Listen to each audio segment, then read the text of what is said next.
नागेन्द्रहाराय त्रिलोचनाय भस्माङ्गरागाय महेश्वराय नित्याय शुद्धाय दिगम्बराय तस्मै नकाराय नमः शिवाय मन्दाकिनीसलीलचन्दनचर्चिताय नन्दीश्वरप्रमथनाथ महेश्वराय मन्दारपुष्पबहुपुष्पसुपूजिताय तस्मै मकाराय नमः शिवाय शिवाय गौरीवदनाब्जबृन्दसूर्याय दक्षाध्वरनाशकाय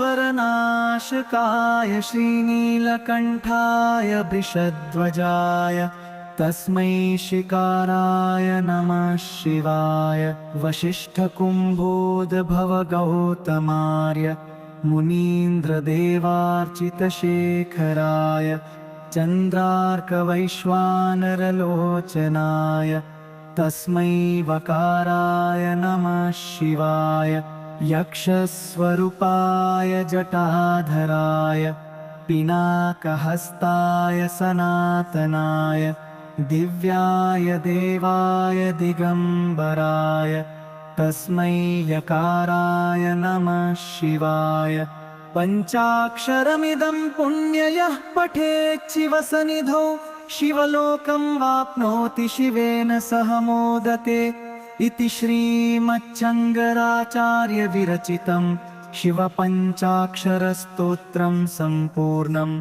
यक्षस्वरूपाय जटाधराय पिनाकहस्ताय सनातनाय दिव्याय देवाय दिगम्बराय तस्मै यकाराय नमः शिवाय नागेन्द्रहाराय त्रिलोचनाय भस्माङ्गरागाय महेश्वराय नित्याय शुद्धाय दिगम्बराय तस्मै नकाराय नमः शिवाय तस्मै नकाराय नमः शिवाय तस्मै नकाराय नमः शिवाय तस्मै नकाराय नमः शिवाय तस्मै नकाराय नमः शिवाय शिवलोकं वाप्नोति शिवेन सह मोदते बहुरानहीकं वसिष्ठकथनाकिनी यकिकुण्ठसामानसङ्गतरकारणा प्यारवताकी वाप्नोति यकीश्वर मोदते यकिवाशताङ्गहिवद्धारते क्यञ्चित् शिवसद्गानहं विश्वरतारतारते त्यम्मानाय धर्ति न सूक्ष्मं गहिवत्नो शिवाय महमातमहिमत्तानै महराय धराय तिदकाननं गङ्गनप्नीजकग्निरिनयनाय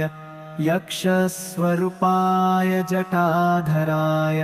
पिनाकहस्ताय सनातनाय दिव्याय देवाय दिगम्बराय तस्मै यकाराय नमः शिवाय पञ्चाक्षरमिदं पुण्ययः पठेत् शिवसन्निधौ शिवलोकं वाप्नोति शिवेन सह मोदते इति श्रीमच्छङ्कराचार्यविरचितं